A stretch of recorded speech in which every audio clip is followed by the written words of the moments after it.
Hello everyone, मैं हूं आपका अपना सुबह सराय। मैं लाया हूं आपके लिए सीबीएसई का पेपर जो कि 2020-21 में पूछा गया था, जो कि कंपार्टमेंट में एग्ज़ाम में आया था। जैसा कि आप देख सकते हैं कि इसमें सीरीज़ नंबर दिया हुआ है, सीरीज़ नंबर $HKP25/C। और यहाँ पर आप राइट साइड में देख पा रहे होंगे कि सेट नंबर 1 है जो ये मैं कराने वाला हूँ, और इसका कोड नंबर जो था वो 58/1/1 था। चलिए शुरू करते हैं। जैसा कि आप देख पा रहे हैं कि क्वेश्चन नंबर 1 में पूछा गया है which of the following transaction is not included in national income, और इसमें चूज द करेक्ट अल्टरनेटिव दिया हुआ है, जिसमें से पहला दिया हुआ है brokerage paid to a broker for facilitating sales for second hand goods. अब यहाँ पर ये पूछा जा रहा है कि इसको हमें शामिल करना है नेशनल इनकम में या नहीं। तो ब्रोकरेज जब भी पेड की जाती है, और चाहे वो फर्स्ट हैंड हो चाहे सेकेंड हैंड हो, मतलब किसी भी टाइप की सेल हो, किसी भी तरीके की हमने जो गुड्स एंड सर्विसेज को हमने सेल आउट अगर किया है, तो उस पर जो भी ब्रोकरेज पेड की जाएगी उसको हम शामिल करते हैं नेशनल इनकम की कैलकुलेशन में। तो इसका ये वाला आंसर तो नहीं हो सकता। सेकेंड आता है service of housewife. Service of housewife जो होती है वो नॉन मॉनेटरी होती है, मतलब उनको मनी में मीज़र नहीं किया जा सकता, इसीलिए यही वाला इसका आंसर सही हो जाएगा। मतलब सर्विस ऑफ हाउसवाइफ जो है वो नेशनल इनकम की कैलकुलेशन में ऐड नहीं की जाएंगी। सेकंड क्वेश्चन कहता है state the formula of computing change in stock. तो चेंज इन स्टॉक का जो फार्मूला है वो होता है closing stock minus opening stock. इस फार्मूले के मदद से ही हम चेंज इन स्टॉक को निकालते हैं। चेंज इन स्टॉक को डेल्टा स्टॉक के नाम से भी जाना जाता है। डेल्टा स्टॉक को हम इस तरीके से रिप्रेजेंट करते हैं, जिसका मतलब वही होता है change in stock. Second question में हमसे पूछा जा रहा है is responsible for issuing ₹1 currency note in India. तो करेंसी की बात हो रही है और करेंसी को इशू करने का काम आरबीआई का होता है, लेकिन जब हम ₹1 की बात करते हैं तो ₹1 का जो करेंसी इशू करने का काम होता है वो होता है मिनिस्ट्री ऑफ फाइनेंस का। तो मिनिस्ट्री ऑफ फाइनेंस जो होती है वो ₹1 को नोट को इशू करने का काम करती है। थर्ड क्वेश्चन में पूछा जा रहा है यहाँ पर state whether the following statement is true और फॉल्स। अब इसमें बोला गया है स्टेटमेंट में demand deposits which come back to the commercial bank through their lending process are known as secondary deposit। बिल्कुल सही जवाब है भाई। तो सेकेंडरी डिपॉजिट ही इसको बोलते हैं। क्यों बोलते हैं सेकेंडरी डिपॉजिट? क्योंकि जब बैंक के पास कोई भी डिपॉजिट आता है तो वो फर्स्ट टाइम जब वो डिपॉजिट आता है तो वो कहलाता है प्राइमरी डिपॉजिट, और इसके बाद बैंक क्या करती है, इसमें से जितना भी रिजर्व रेशियो होता है उसका पार्ट अपने पास रोकने के बाद बैंक क्या करती है, उसको लेंडिंग कर देती है। और जब लेंडिंग होने के बाद दोबारा से वो बैंक में रिटर्न हो करके आता है तो वो आपका बन जाता है सेकेंडरी डिपॉजिट। और इसमें यही क्वेश्चन में पूछा गया है कि डिमांड डिपॉजिट जो कम बैक होते हैं, वापिस आते हैं दोबारा से, वो क्या कहलाते हैं। तो इसका आंसर हो जाएगा सेकेंडरी डिपॉजिट। इसके बाद फोर्थ क्वेश्चन में पूछा जा रहा है an Indian company acquires a British car company, this transaction would be recorded on side of. अब यहाँ पर ये दोनों का पूछा जा रहा है, तो इसका आंसर क्या होगा? यहाँ पर आंसर आएगा डेबिट और कैपिटल। भाई डेबिट और कैपिटल क्यों आएगा? क्योंकि जब इंडियन कंपनी ब्रिटिश कंपनी की खरीदेगी तो यहाँ पर फॉरेक्स इंडिया से बाहर जाएगा, और इसीलिए ये डेबिट साइड में दिखाया जाएगा। क्योंकि यहाँ पर फ्यूचर क्लेम भी अराइज हो रहा है, दैट मीन असेट अराइज हो रही है, तो इसीलिए कैपिटल अकाउंट से रिलेशन में आ गया, तो इसीलिए इसका आंसर तो हो जाएगा ये वाला कैपिटल से रिलेटेड। अब दूसरी चीज़ ये आ रही है कि किस साइड में दिखाएंगे, किस अकाउंट के साइड में, तो यहाँ पर हम इसको दिखाएंगे डेबिट साइड में। इसके बाद नेक्स्ट क्वेश्चन में पूछा जा रहा है state the meaning of the current account surplus. तो करंट अकाउंट सरप्लस क्या होता है उसको हमें बताना है। तो current account surplus refers to the excess of receipts from export, यानी विजिबल आइटम्स और इनविजिबल आइटम्स, यूनिलेटरल ट्रांसफर्स। इन तीनों को हम जब शामिल कर लेते हैं तो ये हमारा क्या बन जाता है, करंट अकाउंट बन जाता है। करंट अकाउंट्स के सरप्लस की बात हो रही है, और करंट अकाउंट की सरप्लस की जैसे ही बात होगी तो इसमें हमें ये भी देखना होगा कि हम डिफरेंस की बात करने वाले हैं। तो डिफरेंस किसके किसके बीच में देखना है, जो इन तीनों को हमने लिया इन तीनों का टोटल होना चाहिए, और साथ ही साथ ये हमारे पास जो आ रही है इनकी रिसिप्ट और इन्हीं के पेमेंट जो कि विजिबल आइटम या इनविजिबल आइटम्स और यूनिलेटरल ट्रांसफर से रिलेटेड होंगे। इन दोनों के बीच का डिफरेंस जब हमारी रिसीप्ट ज़्यादा होंगी और पेमेंट कम होंगे, रिसीप्ट ज़्यादा होंगी पेमेंट कम होंगे तो क्या बन जाएगा, करंट अकाउंट सरप्लस बन जाएगा। ठीक है, इसके बाद अगला क्वेश्चन में हमसे पूछा जा रहा है यहाँ पर 6 वाले क्वेश्चन में, इफ़ $1, अगर $1 जो है वो 80 रुपीज़ 50 पैसा का है तो अप्रॉक्सीमेटली यहाँ पर बताना है would we need it to exchange rupees 2 lakh, मतलब 2 लाख रुपीज़ में कितने हमें डॉलर मिल जाएंगे। तो यहाँ पर सीधा सा है 2 लाख रुपीज़ को डिवाइड कर दीजिए, जो इसका रेट है एक्सचेंज रेट यानी 80.5 से इसको अगर हम डिवाइड कर दें तो हमें ये पता चल जाएगा, जो कि अप्रॉक्सीमेटली 2484.47 समथिंग आएगा। तो इसमें जो हमारा आंसर है वो हो जाएगा ए। इसके बाद नेक्स्ट क्वेश्चन में आप देख सकते हैं यहाँ पर केस स्टडी दी गई है और केस स्टडी के बारे में बताया गया है, read the following text carefully and answer question number 7 and 10, मतलब 7 से लेकर के 10 तक के आपको आंसर देने हैं। Government of India announced lockdown for all the economic and non economic activities except emergency ones, select essential ones too, यहाँ पर selected ones है, sorry, to fight this scare caused by the COVID-19 pandemic. This has caused a massive wave of involuntary unemployment, particularly in unorganized and informal sector.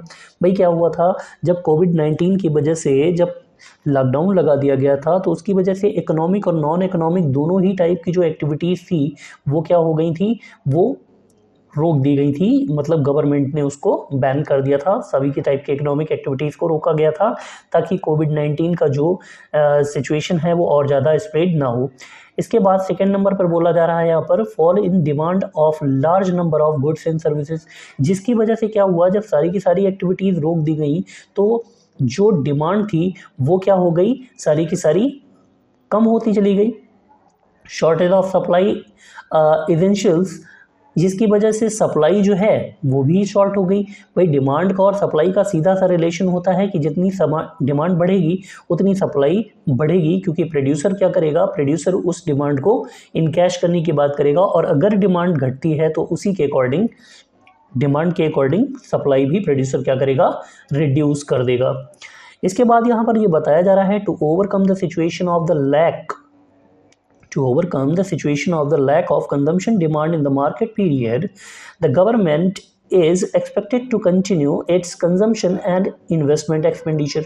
भाई जो government है वो क्या कर रही है, वो भी कंजम्पशन करती है, वो भी इकोनॉमी का एक कंज्यूमर होती है। तो अगर कोई भी डिमांड अगर इकोनॉमी से कम हो रही है तो as a component of a consumer being a government क्या करेगी, गवर्नमेंट अपने कंजम्पशन एक्सपेंडिचर को और इन्वेस्टमेंट एक्सपेंडिचर को बढ़ाएगी ताकि जो भी डिमांड की यहाँ पर कमी आ रही है उस कमी को दूर किया जा सके, जिसकी वजह से गवर्नमेंट क्या करेगी, इन्वेस्टमेंट एक्सपेंडिचर को इंक्रीज करेगी और कंजम्पशन एक्सपेंडिचर को इंक्रीज करेगी। These types of government expenditures are expected to push the disposable income of the common man. अब जब गवर्नमेंट अपने एक्सपेंडिचर को इंक्रीज करेगी, जिसकी वजह से क्या होगा, जो कॉमन मैन होगा, नॉर्मल पीपल होंगे, उनकी जो डिस्पोजेबल इनकम होगी वो इंक्रीज हो जाएगी। To ensure a rise in consumption and investment of the household sector, जिसकी वजह से जो गवर्नमेंट कंजम्पशन में राइज कर रही है उसकी वजह से जो हाउस होल्ड होंगे उनकी भी कंजम्पशन और इन्वेस्टमेंट क्या होगा, राइज कर जाएगा।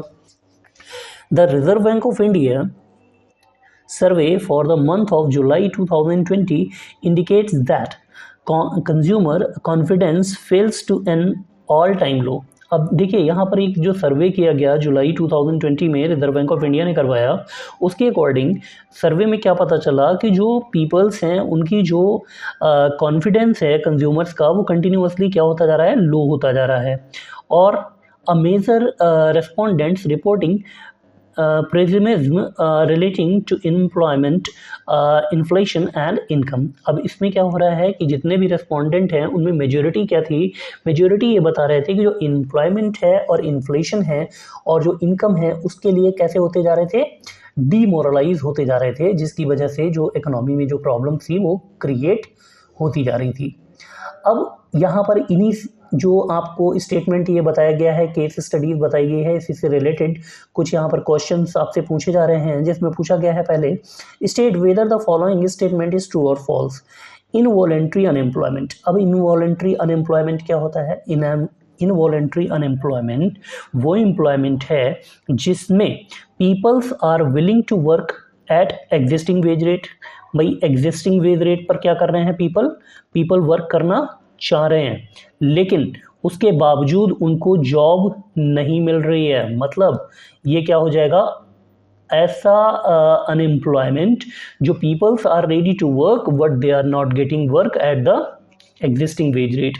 तो ये क्या कहलाता है आपका? ये कहलाता है इनवॉलेंट्री अनएम्प्लॉयमेंट, जो कि लॉकडाउन के टाइम पर बढ़ा। बिल्कुल सही है, बिल्कुल बढ़ा था। इसके बाद नेक्स्ट आता है, इन गवर्नमेंट एक्सपेंडिचर में reduce the deflationary gap.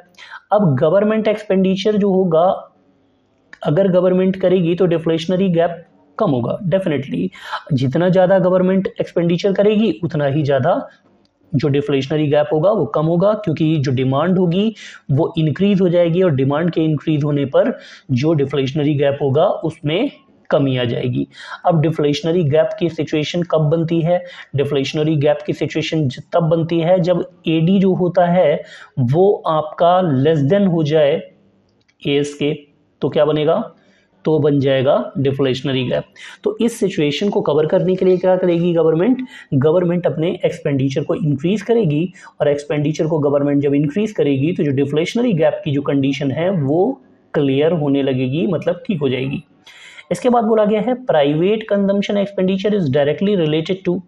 Private consumption जो एक्सपेंडिचर होता है वो डायरेक्टली इनकम से रिलेटेड होता है, क्योंकि जो सेविंग है पीपल उसको नहीं यूज करते हैं। कंजम्पशन किसका करते हैं? कंजम्पशन करते हैं इनकम का वो पार्ट जो पीपल्स अपने कंजम्पशन के ऊपर ख़त्म करते हैं, वो आपका बनता है कंजम्पशन। और कंजम्पशन का रिलेशन डायरेक्टली इनकम से होता है। जितनी इनकम ज़्यादा होगी उतना ही कंजम्पशन भी ज़्यादा होगा। तो यहाँ पर आंसर क्या हो जाएगा? इनकम हो जाएगा। इसके बाद नेक्स्ट क्वेश्चन में पूछा गया है, identify the correct statement from the following.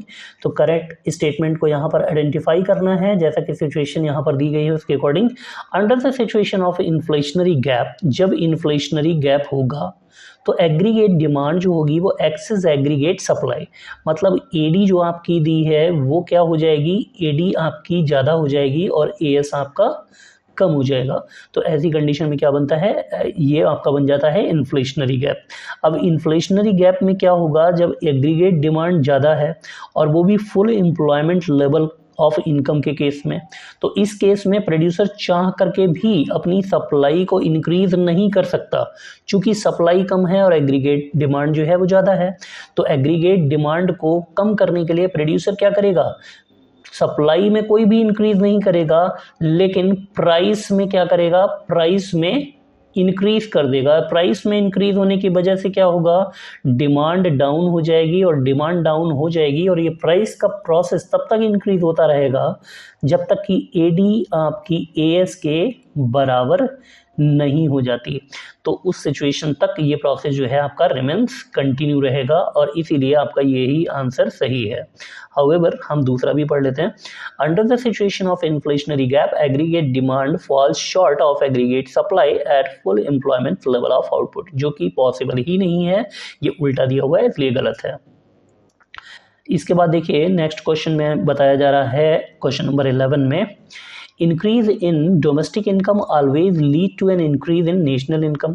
भाई इंक्रीज की अगर हम बात करें डोमेस्टिक इनकम में, तो कभी भी ये ज़रूरी नहीं है कि नेशनल इनकम में भी इंक्रीज हो जाएगी, क्योंकि जो इन दोनों के बीच का जो गैप है, नेशनल इनकम और डोमेस्टिक इनकम के बीच का जो गैप होता है वो आपका होता है net factor income from abroad. Formula क्या है हमारा? National income equal domestic income plus net factor income from abroad, ये हमारा फार्मूला है। तो इन दोनों के बीच में एक्चुअली गैप किसका आ रहा है? गैप आ रहा है नेशनल इनकम और डोमेस्टिक इनकम के बीच में, जो net factor income from abroad होता है। इसे हम लोग क्या बोलते हैं शॉर्ट में? NFIA पढ़ते हैं हम लोग इसे। अब NFIA डिसाइड करेगा कि जो नेशनल इनकम है वो इंक्रीज इन डोमेस्टिक इनकम की वजह से इंक्रीज होगी या नहीं होगी। तो अगर हम इस स्टेटमेंट की बात करें तो ये स्टेटमेंट ठीक नहीं है, इसीलिए इसका आंसर हो जाएगा no, it is not always necessary. हालांकि ये कभी भी ज़रूरी नहीं है कि हमेशा ऐसा होगा, हो सकता है लेकिन ये ज़रूरी नहीं है ऐसा होगा। इसको हम नीचे देखिए एक इलस्ट्रेशन से समझ सकते हैं, जैसा कि नीचे दिखाया जा रहा है। नीचे देखिए इसमें 2018-19 का हमने जो डाटा लिया है इसकी मदद से, और 2019-20 का जो हम डाटा ले रहे हैं, डोमेस्टिक इनकम जो थी हमारी इंक्रीज हो रही है 2018-19 के कंपैरिजन में 19-20 में 160 से लेकर के कहाँ पर पहुँच गई 200 पर। अब इसमें देखिए जो नेट इंक्रीज आ रहा है डोमेस्टिक इनकम में वो 40 करोड़ का आ रहा है, जबकि नेशनल इनकम जो है वो 220 से बढ़कर के 215 पर हो गई। देखिए दोनों में इंक्रीज हो रहा है, ये जो था बढ़कर के 200 करोड़ पे पहुंचा और ये जो बढ़कर के था 215 करोड़ पे पहुंचा, लेकिन ये जो चेंज आ रहा है उसके बीच में हमारे सामने क्या है, net factor income from abroad है। अब net factor income from abroad ही ये डिसाइड करेगा कि क्या इफेक्ट पड़ेगा। यहाँ पर देखिए 160 करोड़ की तो डोमेस्टिक इनकम थी, जिसमें हमने क्या किया, हमने net factor income from abroad को ऐड कर दिया, जिसकी वजह से जो हमारा नेशनल इनकम बनती है वो 220 करोड़ की बन जाती है। ऑन द अदर हैंड अगर हम देखें 2019-20 में तो डोमेस्टिक इनकम थी 200 करोड़ और नेशनल इनकम जो बन रही है वो केवल 215 करोड़ बन रही है। उसकी वजह क्या है, जो NFI है वो यहाँ पर केवल 15 करोड़ है। तो जैसे ही डोमेस्टिक इनकम में NFIA को ऐड किया तो ये बन गई नेशनल इनकम 215 करोड़। अब अगर हम देखें इनके बीच में, दोनों के बीच में गैप देखें, 220 करोड़ बन रही थी 2018-19 में, जबकि 215 करोड़ बन रही है 2019-20 में। जबकि हमारा नेट चेंज अगर हम देखें तो कितना आ रहा है, यहाँ पर इंक्रीज हो रही है डोमेस्टिक इनकम 40 करोड़ से, यहाँ पर NFI जो था वो हमारा डिक्रीज हो गया और NFIA के डिक्रीज होने की वजह से हमारी जो नेशनल इनकम है वो भी 5 करोड़ से डिक्रीज हो गई है। इसका मतलब ये होता है यहाँ पर कि ये ज़रूरी नहीं है कि डोमेस्टिक इनकम के बढ़ने से आपकी नेशनल इनकम भी बढ़ेगी, ऐसा कोई हार्ड एंड फास्ट रूल नहीं है। तो ये आंसर आपका यहाँ पर सही नहीं है। नेक्स्ट देखिए क्वेश्चन नंबर 12 में बोला गया है trade deficit must exist in a country is facing a situation of current account deficit, justify the given statement. तो यहाँ पर जो क्वेश्चन कह रहा है वो क्या कह रहा है कि ट्रेड डेफिसिट जरूर होगी अगर कंडीशन बन रही है करंट अकाउंट डेफिसिट की। इसमें ये इनका कहना है इस स्टेटमेंट में। तो इसको देखिए यहाँ पर आंसर में हम कैसे डिफाइन करेंगे, trade deficit will arise of countries import of visible items are more than the export of visible items, whereas the current account deficit, जिसे हम शॉर्ट में CAD भी बोलते हैं, occurs when the foreign exchange payment on account of visible invisibles and current transfers are in excess over the foreign exchange receipts of accounts for visibles, invisibles and current transfers।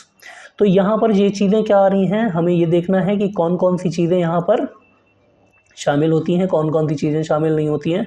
तो सबसे पहली चीज़ हमारे सामने क्या आ रही है, हमें देखना है कि क्या क्या इनके बीच में डिफरेंस है। अब इसी डिफरेंस के अकॉर्डिंग हम यहाँ पर देख सकते हैं इसको कि trade deficit is a narrower concept as compared to current account deficit. जो ट्रेड डेफिसिट है वो किसका पार्ट है, करंट अकाउंट डेफिसिट का ही स्मॉल पार्ट है, यानी कि नैरो कॉन्सेप्ट है उसी का। क्योंकि अगर हम करंट अकाउंट डेफिसिट में जाएंगे तो वो बड़ी टर्म है और जबकि जो ट्रेड डेफिसिट है वो छोटी टर्म है। दस a country may face a situation of CAD current account deficit even if the country has trade surplus. मतलब ये दोनों ही कंडीशंस अलग अलग हो जाती हैं भाई, करंट अकाउंट सरप्लस और करंट अकाउंट डेफिसिट, प्लस और माइनस का डिफरेंस है दोनों में। लेकिन जो करंट अकाउंट डेफिसिट है और ट्रेड सरप्लस है ये दोनों ही एक साथ में एग्जिस्ट कर सकते हैं और with greater negative balance on account of service and unilateral transfer. अगर यूनिलेटरल ट्रांसफ़र हैं, अगर सर्विसेज का अगर पेमेंट हुआ है या रिसीप्ट हुआ है तो उसकी वजह से ये दोनों अलग अलग हो सकते हैं। इसके बाद देखिए नेक्स्ट इसी का और में पूछा जा रहा है capital account transactions lead to future claim. Capital account के जो ट्रांजैक्शंस हैं वो क्या करते हैं, फ्यूचर क्लेम को अराइज कर देते हैं। बिल्कुल सही है भाई, इस बात को हम बिल्कुल डिफेंड ही करेंगे, क्योंकि फ्यूचर कैपिटल अकाउंट में वो चीज़ें आती हैं जो या तो हमारी फ्यूचर के लिए एसेट को क्रिएट कर दे या लाइबिलिटीज़ को क्रिएट कर दे या दोनों में से किसी को एक को रिड्यूस कर दे। तो जैसा कि आप यहाँ पे देख पा रहे हैं, current account records all international transactions of asset where assets are different from wealth holding instruments. For example, money, bonds, stock, government debts, external borrowing. All these instruments create future claims one way or another. मतलब ये जो है future claim यहाँ पर rise कर देते हैं, जिसकी वजह से हम क्या बोलते हैं, current account transactions rise future claim. हमें यहीं पर इतना वही बताना था कि फ्यूचर क्लेम अराइज करते हैं नहीं करते हैं। इसके बाद देखिए क्वेश्चन नंबर 13 में बोला गया है money multiplier plays a vital role in determining the credit creation. अब इसमें ये बोला जा रहा है कि जो मनी मल्टीप्लायर होता है वो एक वाइटल रोल प्ले करता है क्रेडिट क्रिएशन में, power of the banking system. जो बैंकिंग सिस्टम होता है उसमें मनी मल्टीप्लायर जो होता है बहुत ही वाइटल रोल प्ले करता है। अब इसी स्टेटमेंट को हमें क्या करना है, विद न्यूमेरिकल एग्जांपल की मदद से इसको एक्सप्लेन करना है।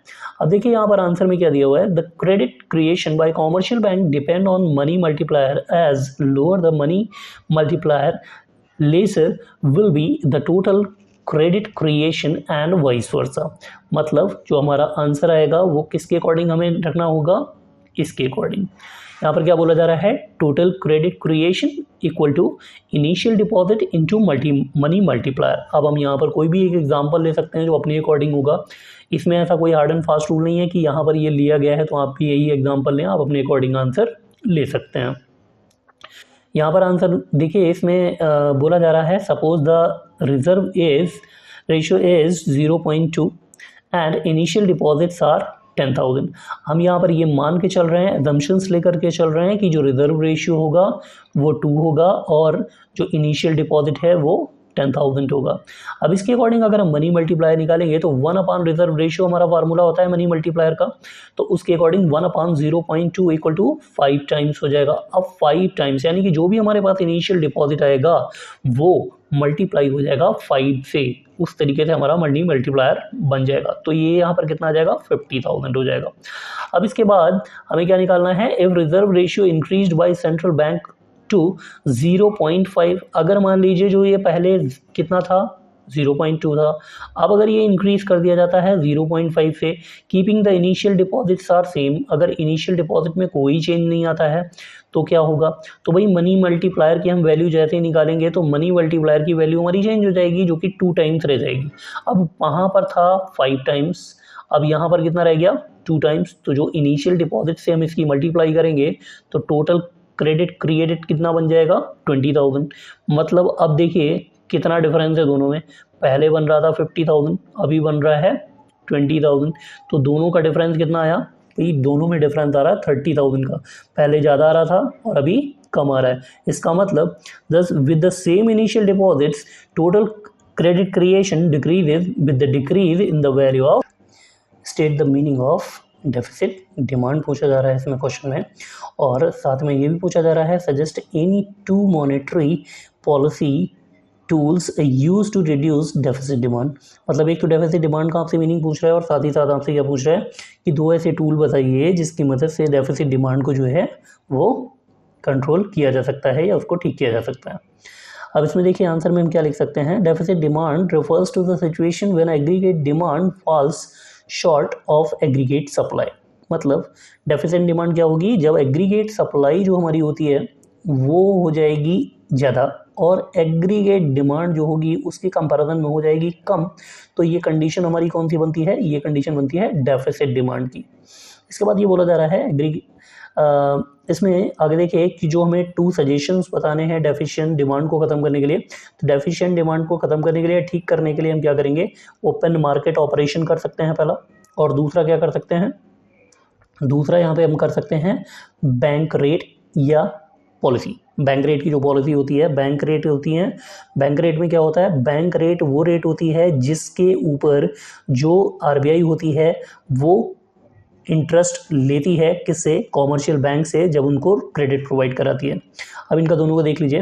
Under the situation the central bank may purchase government securities which it turn may raise the credit creation capacity of the commercial bank. अब देखिए यहाँ पर क्या कर रही है आरबीआई ने क्या किया, जो ओपन मार्केट है उसमें गवर्नमेंट सिक्योरिटीज़ को परचेज करना शुरू कर दिया, जिसकी वजह से क्या होगा, जो बैंक होंगी उनकी, जो कॉमर्शियल बैंक की जो क्रेडिट क्रिएशन की स्पीड होगी वो राइज हो जाएगी, यानी कि बढ़ जाएगी। कॉन्सिक्वेंटली एग्रीगेट डिमांड में इंक्रीज, जिसकी वजह से क्या होगा, कॉमर्शियल बैंक जो हैं वो ज़्यादा से ज़्यादा लोन नॉर्मल पीपल को प्रोवाइड कराना शुरू कर देंगी और उसके वजह से एग्रीगेट डिमांड जो है वो इंक्रीज हो जाएगी।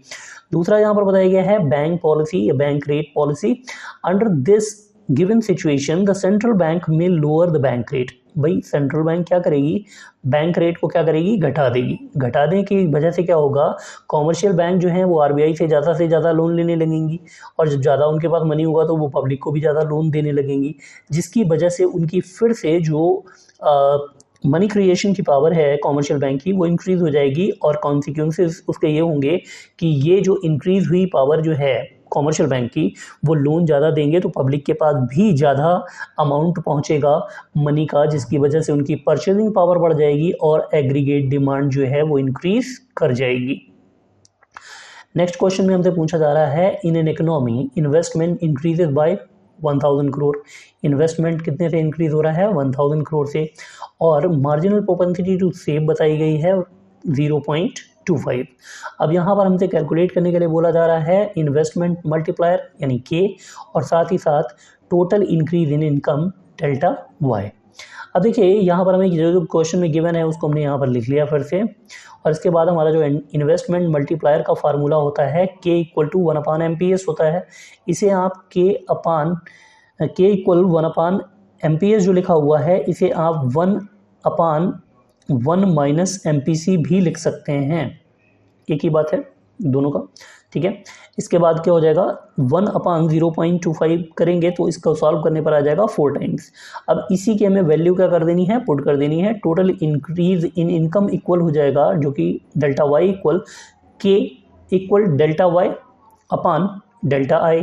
अब इनकी वैल्यू को हमें सीधा करेंगे, जिनके हमें अमाउंट पता है वो वहाँ पर रख देंगे, जो कि के हम अमाउंट यहाँ पर निकाल चुके थे तो उसकी यहाँ पर रख देंगे, और वाई का जो अमाउंट है वो हमें निकालना है और आई का हमें अमाउंट क्वेश्चन में दे रखा है, तो जो क्वेश्चन में दे रखा है उसकी वैल्यू यहाँ पर पुट कर देंगे, जो कि निकल कर आ जाएगा 4000 करोड़।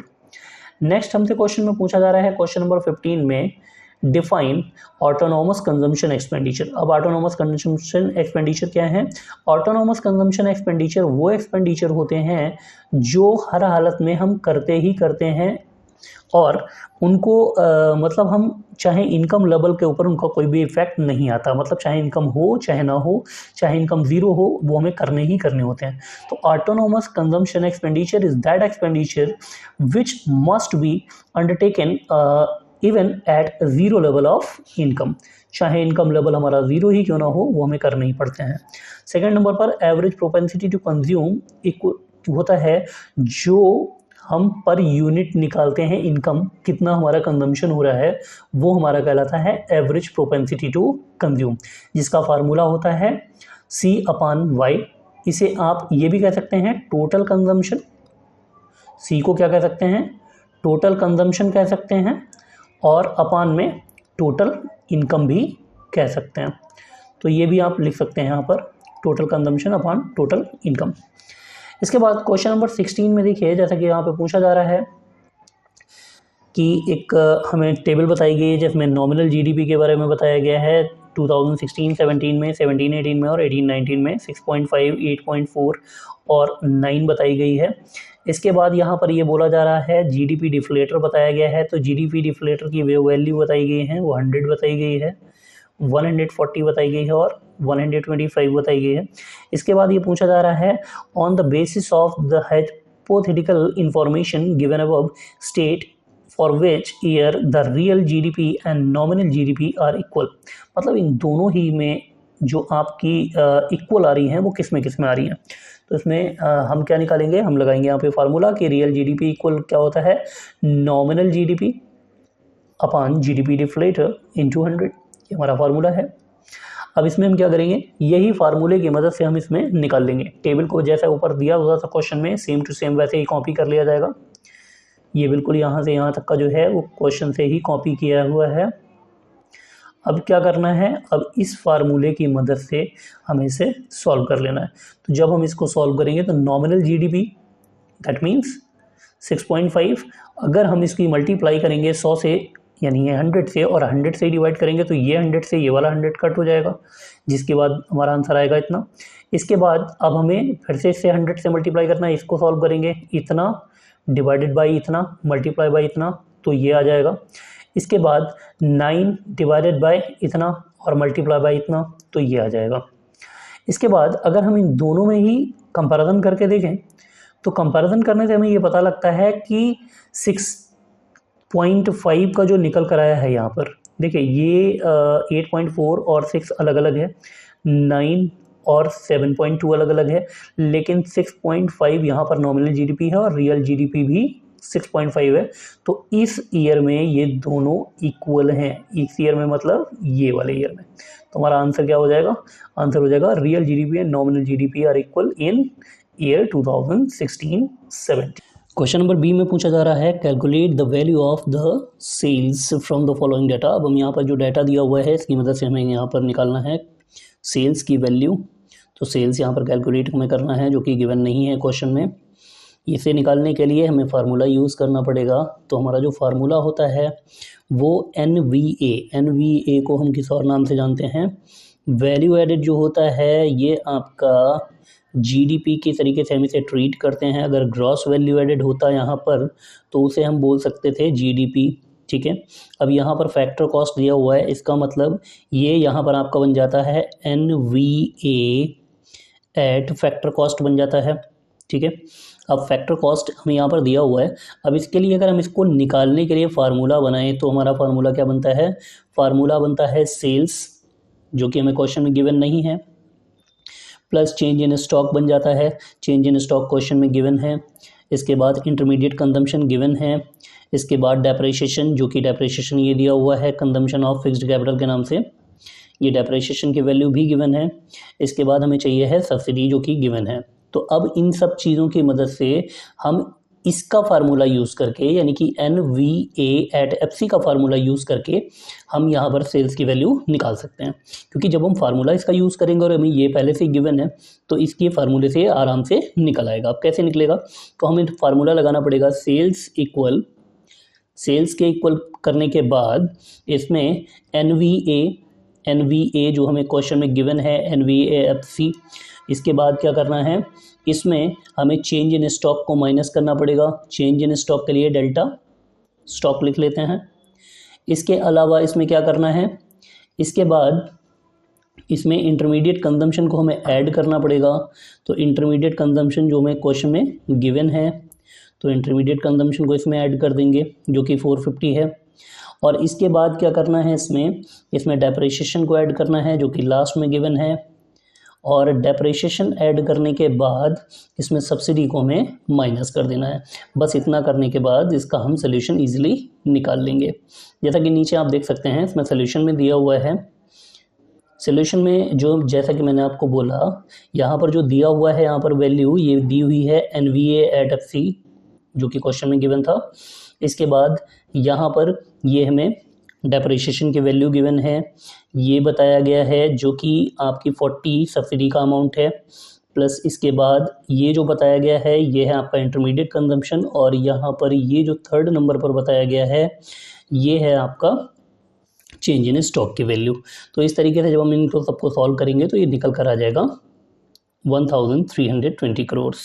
इसके बाद नेक्स्ट क्वेश्चन इसी में पूछा गया है C वाला, जो कि इसमें बोल रहा है कि सर्कुलर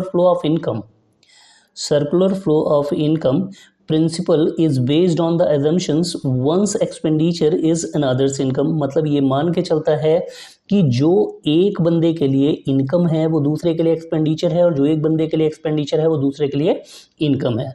तो यहाँ पर जो हम कॉन्सेप्ट लेकर चलते हैं सर्कुलर फ्लो ऑफ इनकम में, वो लेकर के चलते हैं हाउस होल्ड और दूसरी तरफ फर्म का। तो जो भी हाउस होल्ड है वो फैक्टर सर्विसेज प्रोवाइड कराता है फर्म को, इसके बदले में फर्म जो है हाउस होल्ड को प्रोवाइड कराती है फैक्टर पेमेंट। ये इसके बाद जब हाउस होल्ड बाई करता है तो बाई करते समय उसे क्या करना होता है, फर्म को पेमेंट करना होता है और फर्म बदले में क्या दे देती है, गुड्स एंड सर्विसेज की सेलिंग कर देती है।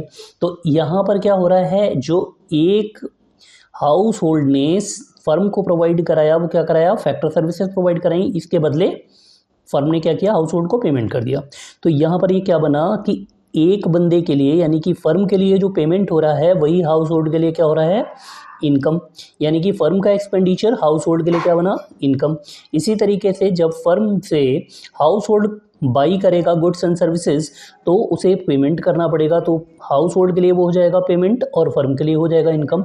इसका मतलब ये जो स्टेटमेंट दिया हुआ है बिल्कुल सही है। अब इसी को आंसर में अगर हम लिखें तो किस तरीके से प्रेजेंट कर सकते हैं, in a two sector economy model household and firm coexist in the economy. दोनों एक दूसरे के पूरक होते हैं, मतलब एक दूसरे को एक दूसरे से अलग नहीं किया जा सकता। इसके बाद household renders factor services to the firm and receive factor income. आप क्या कर रहे हैं, फैक्टर सर्विसेज हाउस होल्ड ने प्रोवाइड कराई फर्म को और उसके बदले में फर्म से क्या मिलेगा, उसे इनकम मिल जाएगा, जो कि फैक्टर फर्म के लिए फैक्टर पेमेंट है और हाउस होल्ड के लिए फैक्टर इनकम हो जाएगा। Which will be spend on the purchase of goods and services. अब हाउस होल्ड की जो इनकम जनरेट हुई है वो क्या करेंगे, जो फर्म से उन्होंने बाई करेंगे गुड्स एंड सर्विसेज उसके ऊपर वो कर देंगे एक्सपेंडिचर। तो income received from the sale of goods and services becomes equal to factor payment made to the factor of production. तो इस तरीके से हम ये पूरी तरीके से कह सकते हैं कि जो स्टेटमेंट हमें ऊपर यहाँ पर क्वेश्चन में दिया गया था वो बिल्कुल सही है। इस तरीके से ये रीज़न इसका हो जाएगा। इसके बाद देखिए नेक्स्ट क्वेश्चन में, क्वेश्चन नंबर 17 में बोला गया है, through its budgetary policy the government allocates resources as per the requirement of country. यहाँ पर ये पूछा जा रहा है कि जो बजटरी पॉलिसी होती है उसके थ्रू गवर्नमेंट क्या करती है, एलोकेशन ऑफ रिसोर्सेज करती है।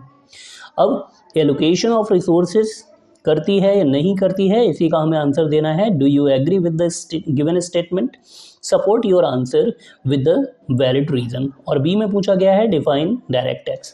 तो सीधी सी बात है कि allocation of resources is the primary objective of the budget for the government. तो गवर्नमेंट ये काम तो करती है। आंसर में देखिए, government seeks to allocate resources through its budgetary policies. It tries to allocate its available resources. अब government क्या करती है, गवर्नमेंट में influence the allocation of resources through. Government जो एलोकेशन ऑफ रिसोर्सेज करती है वो कैसे कैसे कर सकती है, टैक्सेशन पॉलिसी के थ्रू कर सकती है। हैवी टैक्सेस में B imposed on the harmful products. जितने भी हार्मफुल प्रोडक्ट्स होते हैं जो हमारी बॉडी के लिए, नॉर्मल लाइफ्स के लिए जो उनके लिए डेंजर क्रिएट करते हैं, जैसे कि अल्कोहल हो गया, इसके अलावा टैबको प्रोडक्ट्स हो गए, वो सारे के सारे हार्मफुल प्रोडक्ट्स में आएंगे। Discourage their production and subsidies may be provided on the production of socially useful product to encourage their products. तो यही रीज़न है कि जितने भी हार्मफुल या हजार्डस प्रोडक्ट्स होते हैं उनके ऊपर गवर्नमेंट क्या करती है, हैवी टैक्स लगाती है। और जितने भी चीज़ें ऐसी गुड्स एंड कमोडिटीज़ जो सोशली यूजफुल होती हैं उनके लिए गवर्नमेंट क्या करती है, उनको रिलैक्सेशन देती है टैक्स पॉलिसी के अंडर में। इसके बाद सेकंड है, गवर्नमेंट में directly undertake production of certain goods and services in the area where the private sector may not be willing to participate in the production activities. Government दूसरा काम ये कर सकती है कि जितने भी ऐसे एरियाज़ हैं जिसमें कि प्राइवेट सेक्टर जो है वो इंटरफेयर नहीं करता या किसी भी रीज़न से प्राइवेट सेक्टर जो है वो उसे इस टाइप के गुड्स एंड कमोडिटीज़ का प्रोडक्शन नहीं करता, तो गवर्नमेंट ऐसे बिजनेसेस में डायरेक्ट पार्टिसिपेशन कर सकती है और अपने जो प्रोडक्शन का प्रोसेस है उसे अपने हाथ में लेकर के प्रोडक्शन को स्टार्ट कर सकती है। इसके बाद इसका जो सेकेंड वाला था जिसमें पूछा गया था मीनिंग, तो मीनिंग डायरेक्ट टैक्स का क्या हो जाएगा, it is a tax in which induces and the impact of tax payment falls on the same entity. मतलब क्या है कि जो वर्डन जिस बंदे के ऊपर है, मतलब जिसका टैक्स है उसी को उसका पेमेंट करना पड़ेगा। It can not be shifted on others. देखिए ये दिया हुआ है, the वर्डन of payment can't be shifted by the tax payer. जैसे कि इसका हम एग्जांपल अगर लें तो क्या ले सकते हैं, हाउस टैक्स ले सकते हैं, हाउस टैक्स के अलावा क्या हो सकता है, इनकम टैक्स हो सकता है। इनकम टैक्स जो लगता है वो जिसके ऊपर भी लगेगा उसको देना पड़ेगा। यहाँ पर ये ध्यान में रखिएगा कि इनडायरेक्ट टैक्स जो हैं वो इस कैटेगरी में नहीं आते। जीएसटी का अगर हम एग्जांपल लें तो वो इनडायरेक्ट टैक्स होता है, जबकि इनकम टैक्स हो गया, हाउस टैक्स हो गया, वेल्थ टैक्स हो गया, ये सारे के सारे किस में आएंगे, ये आपके डायरेक्ट टैक्स के ही एग्जाम्पल हैं। इसके बाद सेक्शन बी आपका स्टार्ट हो जाता है जो कि इंडियन इकोनॉमिक डेवलपमेंट से रिलेटेड है। यहाँ पर क्वेश्चन नंबर 18 में देखिए पूछा जा रहा है, under the industrial policy resolution of 1956, जो इंडस्ट्रियल पॉलिसी थी जिसे हम शॉर्ट में आईपीआर भी बोलते हैं, आईपीआर 1956, उसमें क्या बोला गया है, इंडस्ट्रीज वर क्लासिफाइड इन 2 और 3। तो यहाँ पर आंसर आ जाएगा 3। भाई 3 क्यों हो जाएगा, क्योंकि इंडस्ट्रियल पॉलिसी रिजोल्यूशन जो हुआ था 1956 की जो पॉलिसी थी, इसके अकॉर्डिंग इंडस्ट्रीज को 3 ब्रॉड कैटेगरी। इसके बाद नेक्स्ट क्वेश्चन में पूछा जा रहा है क्वेश्चन नंबर 19 में, study the following statements assertion A and reasons are.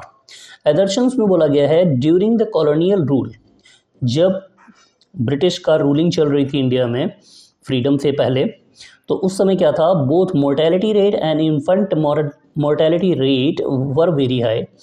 भाई मोर्टेलिटी रेट क्या होती है, जितने डेथ रेट्स जो होती हैं वो मोर्टेलिटी रेट में आती है, और इन्फेंट मोर्टेलिटी रेट वो होती है जो 1 ईयर की ड्यूरेशन पूरी करने से पहले, मतलब जो बेबी इस दुनिया में आते हैं, मतलब पैदा होते हैं, बॉर्न होते हैं, न्यूली बॉर्न बेबी, उनकी 1 ईयर कंप्लीट होने से पहले जिनकी डेथ हो जाती है वो कहलाता है इन्फेंट मोर्टेलिटी। ठीक है, तो यहाँ पर ये दोनों जो थी वो ब्रिटिशर्स पीरियड में, यानी कि कॉलोनियल रूल के टाइम पर ये बहुत ही ज़्यादा थी, तो ये स्टेटमेंट बिल्कुल सही है।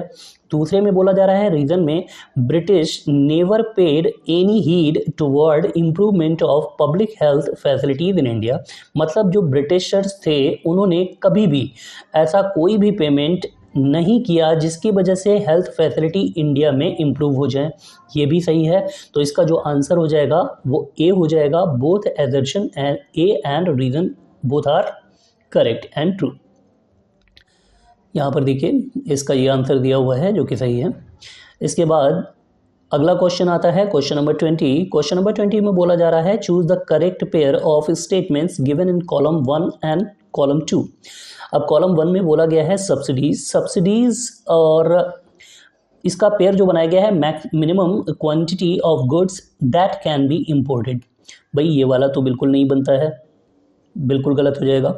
दूसरा है कार्वे कमेटी 1955 में जो बनाई गई थी, इसमें जो इसका मेन कमेटी का ऑब्जेक्टिव था वो क्या था, using small scale industries to promote rural development, ये बिल्कुल सही है। इसके बाद इंपोर्ट सब्स्टिट्यूशन पॉलिसी जो बनाई गई थी to encourage farmer for adopting new technology, गलत है, नहीं हो सकता। इसके बाद जो कोटा है, कोटा डिफाइन करता है टू प्रोटेक्ट डोमेस्टिक फर्म, तो ये भी सही है। तो चाहे तो इसका आंसर आप बी मान लें और चाहे तो आप डी मान लीजिए, दोनों ही आंसर सही हैं। इनमें से आप जो भी लिखते हैं वो आंसर सही माना जाएगा। यहाँ पर आप देख सकते हैं जैसे कि आपके ऑल्टरनेटिव दिए हुए हैं और इसमें बी वाला और डी वाला ये दोनों ही सही माने गए हैं। मतलब वैसे तो बी सही है, लेकिन बी और डी अगर दोनों में से कोई भी कह दिया गया है तो दोनों के दोनों आपके ऑप्शन सही माने जाएंगे, क्योंकि इसके दोनों ही आंसर सही हैं। इसके बाद देखिए नेक्स्ट क्वेश्चन में बोला गया है opening of canal significant reduces the cost of transportation of goods between Britain and India. कौन सी कैनाल थी जिसकी मदद से, उसको ओपन करने की वजह से जो इंडिया और ब्रिटेन इन दोनों के बीच जो ट्रांसपोर्टेशन कॉस्ट आ रही थी वो कम हो गई, तो इसका आंसर है स्यूज कैनाल। इसके बाद डिफाइन करने के लिए बोला गया है और वाले में डिफाइन टैरिफ्स। अब टैरिफ क्या होते हैं, जब कोई भी कमोडिटी का इंपोर्ट्स किया जाता है तो ऐसे इंपोर्ट्स को कम करने के लिए गवर्नमेंट जो एक्स्ट्रा चार्जेस, एक्स्ट्रा टैक्स लगाती है उसे हम क्या बोलते हैं, टैरिफ बोलते हैं। Tariffs are defined as a tax imposed on the goods imported from abroad so as to make them expensive and discourage their uses in the domestic market। तो गवर्नमेंट क्या करती है, जब कोई भी कमोडिटीज़ को इंपोर्ट किया जाता है अब्रॉड से, तो उनके प्राइस को इंक्रीज करने के लिए उस पर टैरिफ नाम का टैक्स जोड़ देती है। अब ये टैरिफ नाम का टैक्स जब जोड़ेगी तो प्राइस कैसा होगा, उसका कॉस्टलियर हो जाएगा, यानी कि वो एक्सपेंसिव हो जाएगा। और एक्सपेंसिव होने की वजह से ये डिस्करेज करेगा पीपल्स को इंपोर्ट करने से। गवर्नमेंट इसी ऑब्जेक्टिव के साथ जो टैरिफ होता है उसको लगाने का काम करती है। फिर इसके बाद 22 वाले क्वेश्चन में बोला गया है, in India the maternal mortality rate is higher. किससे ज़्यादा है इंडिया का, चाइना और पाकिस्तान। तो हम यहाँ पर देखें तो भाई चाइना से हमारे यहाँ का जो मैटरनल जो मोर्टेलिटी रेट है वो ज़्यादा है। मोर्टेलिटी रेट होता क्या है, मैटरनल मोर्टेलिटी रेट वो होता है जब कोई भी लेडी प्रेग्नेंट होती है और वो बेबी को बॉर्न करने वाली होती है, तो उस ड्यूरेशन में प्रेगनेंसी के टाइम पर जब उसकी डेथ हो जाती है तो उसे हम लोग बोलते हैं मैटरनल मोर्टेलिटी रेट। अब इसके बाद आता है नेक्स्ट क्वेश्चन, जिसमें कि पूछा जा रहा है, study the following information and fill the blank by choosing the correct alternative. अब यहाँ पर हमें बताया गया है कि ह्यूमन डेवलपमेंट इंडेक्स यानी HDI वैल्यू बताई गई है, जो कि कंट्री A, कंट्री B और कंट्री C की बताई गई है। तो HDI वैल्यू जिसकी सबसे ज़्यादा होती है वो कंट्री सबसे अच्छा माना जाएगा, और जिसकी सबसे कम होगी वो सबसे पुअर क्वालिटी का माना जाएगा, और जिसकी मीडियम होगी तो उसको मीडियम माना जाएगा। अब पूछा जा रहा है कंट्री A, B और C can be termed as the best in HDI indicator. तो HDI इंडिकेटर को अगर हम देखें तो इन तीनों में सबसे जो बेस्ट है वो B की है, तो इसका आंसर भी B हो जाएगा। इसके बाद देखिए नेक्स्ट हमें क्वेश्चन दिए हुए हैं जो कि केस स्टडी से रिलेटेड हैं। केस स्टडी 2 में दिखाया गया है, study the following text carefully and answer question numbers 24 to 27। 24 से 27 के हमें आंसर देने हैं केस स्टडी को पढ़ने के बाद। This is the story of Simran agro limited project Simran. Simran agro limited नाम की एक कंपनी है जो कि एक प्रोजेक्ट चलाती है सिमरन नाम का। Project Simran was aimed at strengthening farmers capacity for enhancing productivity by ensuring uses of high quality inputs. अब देखिए यहाँ पर जो सिमरन प्रोजेक्ट है वो किस पर्पज से चलाया जा रहा है, फार्मर को स्ट्रेंथनिंग करने के लिए, मतलब उनकी स्ट्रेंथनिंग कैपेसिटी फार्मर्स की जो है उसको बढ़ाने के लिए। और मेन पर्पस क्या है, इनहेंसिंग प्रोडक्टिविटी को बढ़ाने के पर्पस से इसको प्रोजेक्ट को चलाया गया। अब उसका यूज कैसे करेंगे, हाई क्वालिटी इनपुट को लगा करके करेंगे। Project Simran used agricultural best practices for the same, और इसकी वजह से प्रोजेक्ट सिमरन में एग्रीकल्चर की बेस्ट प्रैक्टिसेस को यूज किया गया। Simran Agro work toward providing fair prices market to the farmer. अब इसी प्रोजेक्ट के थ्रू फार्मर्स को जो फेयर प्राइस मार्केट है वो प्रोवाइड करने के लिए भी वर्क किया गया। Tomato is the major crop of the areas. Tomato जो है वो मेजर क्रॉप एरियाज में काउंट किया गया। ऑब्जेक्टिव्स में बताया गया है, ऑब्जेक्टिव्स ऑफ सिमरन प्रोजेक्ट जो हैं, to set up an ideal tomato crop management system for farmers. इनके लिए क्या करना है, एक मैनेजमेंट सिस्टम फार्मर्स के लिए क्रिएट करना है। इम्प्लीमेंटिंग मॉडर्न टेक्नोलॉजी, इनकी मॉडर्न टेक्नोलॉजी को डेवलप करना है। Provide marketing support to the farmer, और फार्मर्स के लिए जो है वो मार्केटिंग जो सपोर्ट है वो भी प्रोवाइड करना है। Project Simran use to the soil testing technique for selection of seeds, और जो सिलेक्शन ऑफ सीड्स होगा उसका जो बेस होगा वो सॉइल टेस्टिंग टेक्निक के आधार पर डिसाइड किया जाएगा। It procured all the inputs for the farmers, और इसमें जो वर्क है वो मेन किया जाएगा जो फार्मर के लिए जो भी इनपुट होंगे उसको डिसाइड करने का, उसको अरेंजमेंट करने का, उसको सारा का सारा जो काम होगा वो किया जाएगा। To reduce the production cost, जिससे प्रोडक्शन कॉस्ट जो है फार्मर की वो रिड्यूस हो जाए।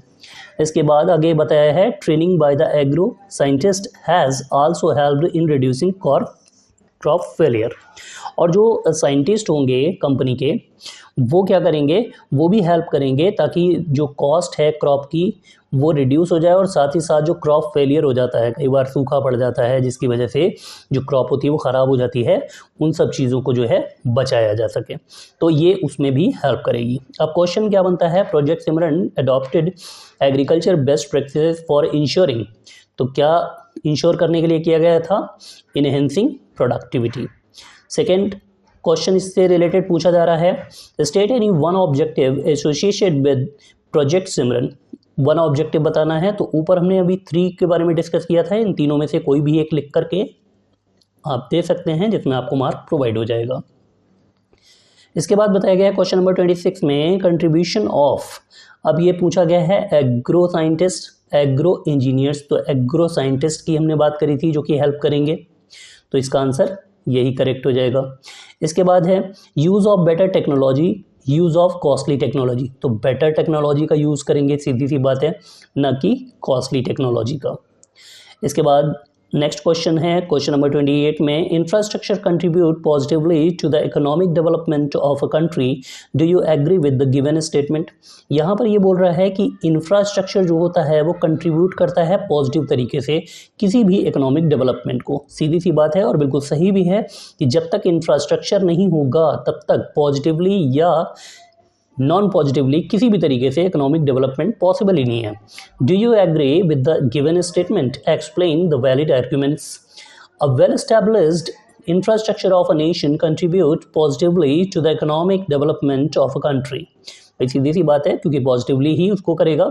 It is an important factor responsible for the ensuring higher growth rate. जितना आपको हायर ग्रोथ रेट चाहिए उसके लिए जितना ज़्यादा से ज़्यादा इंफ्रास्ट्रक्चर आप क्रिएट करेंगे उतना ही बेहतर होगा किसी भी इकोनॉमी के लिए। According to economist it raises productivity. अगर हम इकोनॉमिक्स जितने भी हैं, मतलब इकोनॉमिकल पीपल्स जो हैं इकोनॉमिक्स के बारे में जानते हैं, उनकी बात माने तो उनके अकॉर्डिंग प्रोडक्टिविटी को रेज करने में जो होता है इंफ्रास्ट्रक्चर बहुत ज़्यादा हेल्प करता है। इंड्यूसेस इन्वेस्टमेंट, जिसकी वजह से इंड्यूस इन्वेस्टमेंट इंक्रीज होता है। इंक्रीजेज मार्केट साइज, मार्केट का साइज इंक्रीज हो जाता है। Facilitates employment and generates more income, इसकी वजह से जो एम्प्लॉयमेंट लेवल होता है वो भी इंक्रीज होता है, फैसिलिटी उसकी मिलती है और इनकम जो है वो भी इंक्रीज होना शुरू हो जाती है। Thus it work as an essential support system, और इस तरीके से ये इकोनॉमिक डेवलपमेंट के लिए एक essential सपोर्ट सिस्टम के रूप में काम करता है। तो इसका मतलब जो स्टेटमेंट है बिल्कुल सही है। इसके बाद अगले क्वेश्चन में पूछा गया है इसी के और में, is environmental crisis a recent phenomenon, if so why. अब इसमें ये पूछा जा रहा है कि जो इन्वायरमेंटल क्राइसिस है क्या वो रिसेंटली इंसिडेंट हो रहा है, अगर हाँ तो उसमें आपको आंसर देना है क्यों। यस, तो सीधी सी बात है कि इन्वायरमेंटल क्राइसिस तो बहुत ही ज़्यादा हो रहा है। It is recent phenomenon. In the early days demand for the environmental resources was less than their supply. अगर हम अर्ली डेज की बात करें तो जो डिमांड होती थी इन्वायरमेंटल रिसोर्सेज की वो कम होती थी और सप्लाई जो थी वो बहुत ज़्यादा थी। In other words, the rate of resources extraction was less than the rate of generation of resources. पहले क्या था, पहले जो हम डिमांड क्रिएट करते थे, मतलब जो जिनको यूटिलाइज करते थे वो यूटिलाइज करने का जो हमारा रेट था वो नेचर के जो प्रोवाइड कराने की कैपेसिटी थी उससे कम था, तो हम इजीली उसमें सर्वाइव कर जाते थे। Hence environmental problem did not arise, और इसीलिए उस समय इन्वायरमेंटल जो प्रॉब्लम थी वो अराइज नहीं होती थी। लेकिन अगर हम अब की बात करें, what the population explosion and with the advent of the industrial revolution in and increasing urbanisation demand for resources is more than their supply. अब की बात करें तो क्या हो रहा है, पॉपुलेशन का बम फूट रहा है, एक्सप्लोजन हो रहा है। इसके अलावा इंडस्ट्रियल रिवोल्यूशन हो रहा है, इंक्रीज हो रहा है अर्बनाइजेशन में, ट्रीज कटते जा रहे हैं, फॉरेस्ट कम होते जा रहे हैं, जिसकी वजह से क्या हो रहा है, डिमांड फॉर रिसोर्सेज जो है वो बढ़ती जा रही है और जो उसकी सप्लाई है वो उससे भी ज़्यादा उसकी डिमांड हो चुकी है, जिसकी वजह से शॉर्टेज ऑफ सप्लाई बन गई है। और इसी की वजह से because of over use and miss use of resources, जिसकी वजह से क्या हो रहा है, जो मिस यूज़ होना शुरू हो गया है और साथ ही साथ ओवर यूज़ हो रहा है। मतलब जितनी सप्लाई हमारे पास है इन्वायरमेंट फैसिलिटीज़ की, उसमें क्राइसिस क्रिएट होना शुरू हो गई है। It is a reversal for supply demand relationship, और इसकी वजह से क्या हो गया है, जो सप्लाई एंड डिमांड का जो रिलेशनशिप है वो कैसा हो गया है, रिवर्स हो गया है। मतलब पहले डिमांड कम थी, सप्लाई ज़्यादा थी, और अब सप्लाई कम है, डिमांड ज़्यादा है। इसका मतलब क्या हुआ कि इन्वायरमेंटल क्राइसिस जो है वो क्रिएट होना शुरू हो गई है। क्वेश्चन नंबर 29 में देखिए, जिसमें पूछा गया है the following diagram shows distribution of workforce in India, analyse and compare the nature of workforce distribution. अब इसमें एक हमें ये पिक्चर दी गई है जिसकी मदद से हमें निकालना है। अब यहाँ पर जो लाइंस टाइप में दिया गया है ये आपका क्या दिया हुआ है, सेल्फ एम्प्लॉयड दिया हुआ है।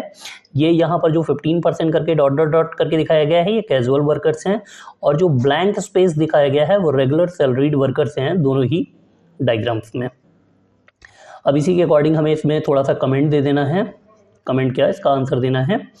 As per the given figure, following important observation are arrived at. Self-employed is the major source of the livelihood in the both rural areas 56% and urban areas 43%. 43% ये अर्बन एरियाज का यहाँ पर दिया हुआ है और ये रूरल एरियाज का दिया हुआ है। इसके बाद बताया गया है it is because rural people work on their own field and cultivate independently.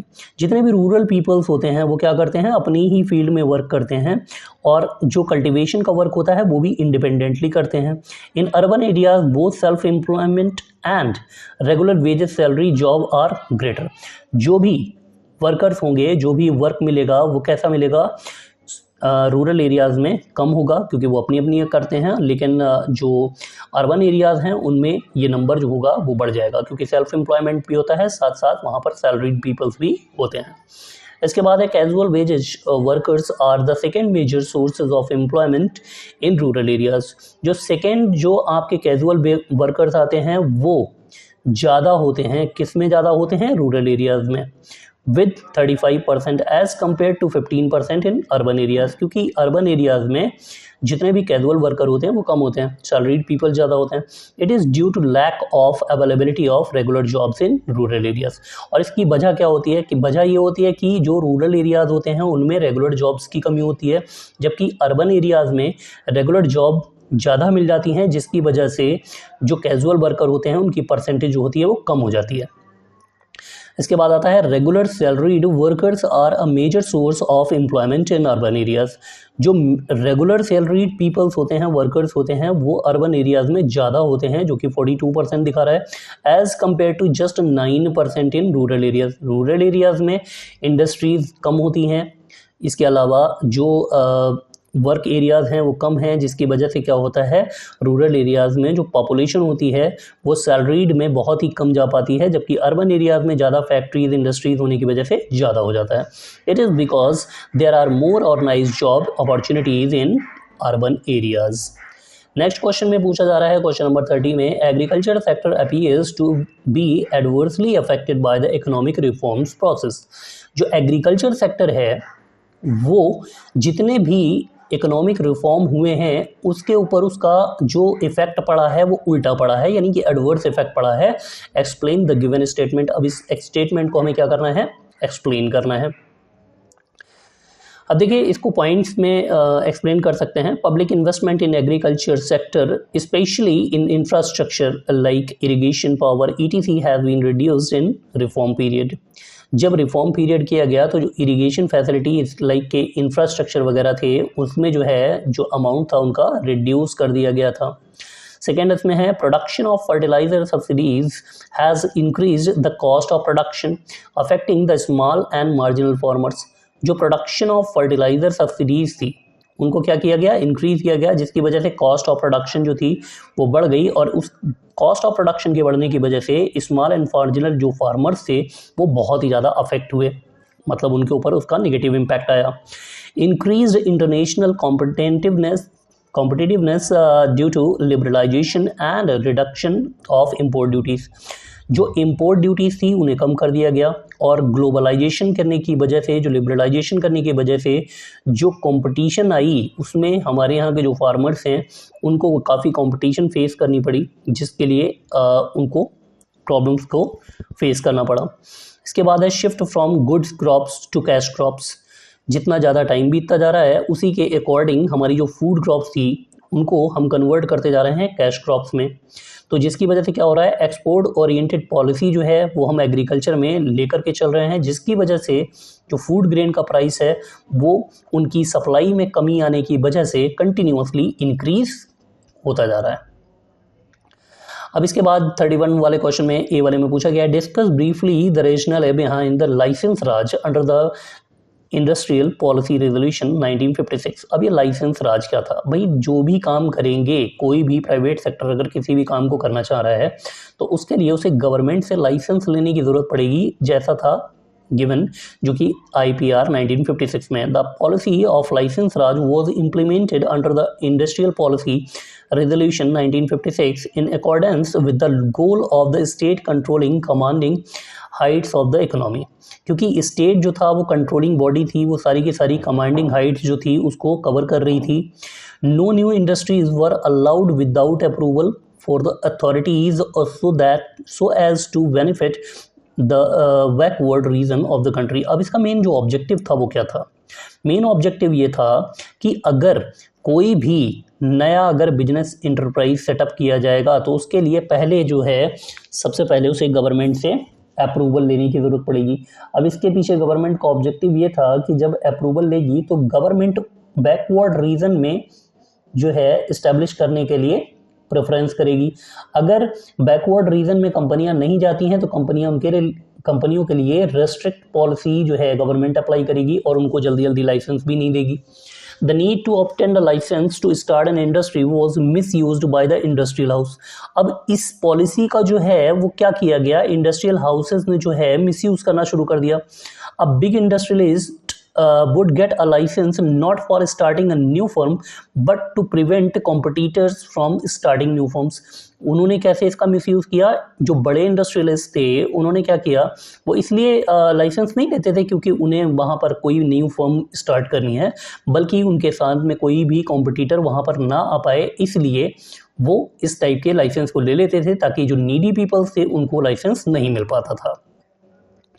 इसके बाद है इसी के और में पूछा गया है state the discuss any two major tax reform taken under the new economic policy of 1991। तो टू जो टैक्स रिफॉर्म के टू मेजर हमें यहाँ पर जो है बताने हैं पॉइंट्स जो कि टैक्स रिफॉर्म किए गए थे न्यू इकोनॉमिक पॉलिसी 1991 में। जैसा कि आप देख पा रहे हैं, two major tax reforms undertaken by the government of India in 1991 were simplification of tax payment procedure in order to encourage better compliance on the part of taxpayer. Many producers have been simplified and tax rate also substantially lowered। तो क्या किया गया था? सबसे पहला काम तो ये किया गया था कि जो टैक्स का था प्रोसीजर उसको सिंप्लीफाई कर दिया गया, और न सिर्फ सिंप्लीफाई किया गया बल्कि बहुत सारे ऐसे प्रोड्यूसर्स थे जिनको सिंप्लीफाइड टैक्स करने के अलावा उनको टैक्स में जो है वो उनका टैक्स रेट जो है वो कम कर दिया गया, मतलब उनके टैक्स रेट को रिड्यूस कर दिया गया। इसके अलावा सेकेंड पॉइंट है rationalisation of direct tax as it was felt that high rate of income tax were an important reason for tax evasion. और ये भी माना गया कि जो इनकम टैक्स है उसमें जो हाई रेट लगाया जाता है जिसकी वजह से टैक्स इवेशन मतलब टैक्स चोरी में जो है वो बढ़ावा मिलता है। पीपल जो हैं जानबूझ करके टैक्स से बचने की कोशिश करते हैं, भागने की कोशिश करते हैं, अपने टैक्स को जो है वो पेमेंट नहीं करते हैं। इस वजह से ये माना गया और इसके बाद गवर्नमेंट ने क्या डिसाइड किया, it is now widely accepted that moderate rate of income tax encourage saving and voluntarily disclosure of income. और ये माना गया कि अगर गवर्नमेंट जो है वो मॉडरेट रेट अगर इनकम टैक्स का चार्ज करती है तो जो पीपल्स होंगे वो एक तो सेविंग उनकी बढ़ेगी और साथ ही साथ जो वॉलंटरी डिस्क्लोजर ऑफ इनकम होगा, मतलब अपनी इच्छा से अपनी इनकम को शो भी पीपल्स करना शुरू कर देंगे। इसके बाद नेक्स्ट क्वेश्चन में पूछा गया है discuss any to similar developmental strategies followed by the Indian and Pakistan after 1947।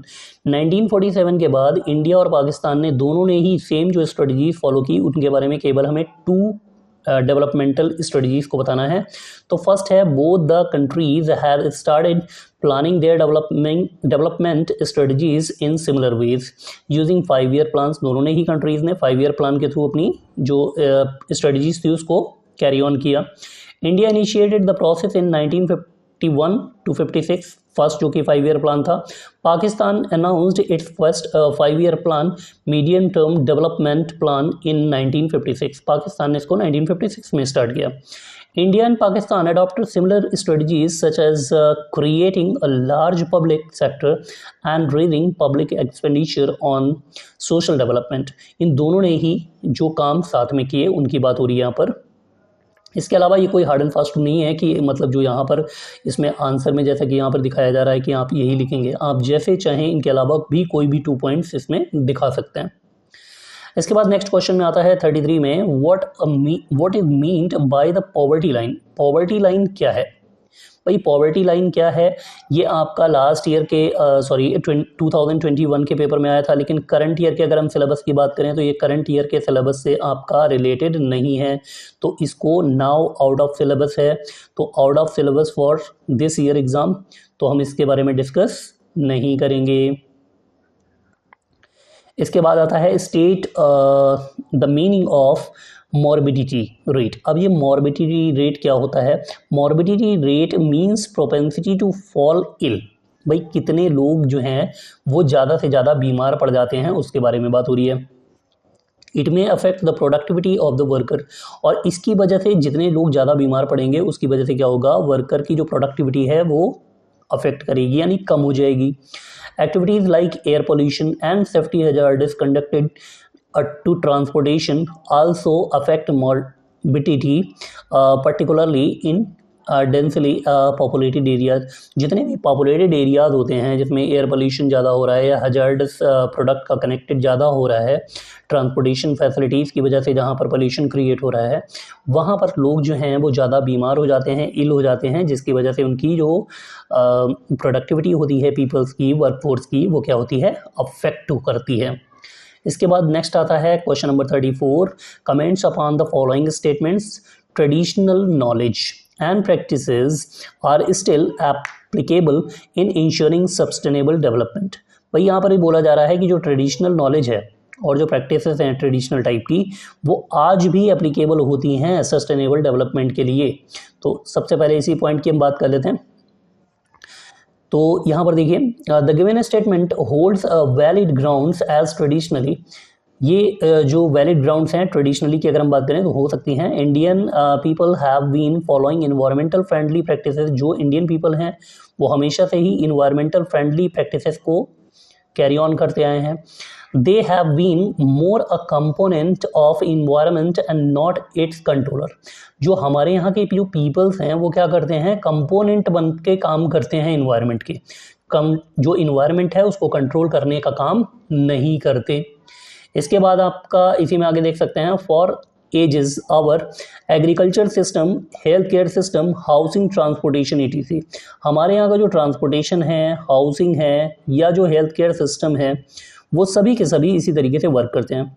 Were knitted with steps to protect and preserve the environment. मतलब हमारे यहाँ की जो सारी की सारी फैसिलिटीज़ हैं वो क्या करती हैं, इन्वायरमेंट को प्रिजर्व करने का काम करती हैं, उनको प्रोटेक्ट करने का काम करती हैं.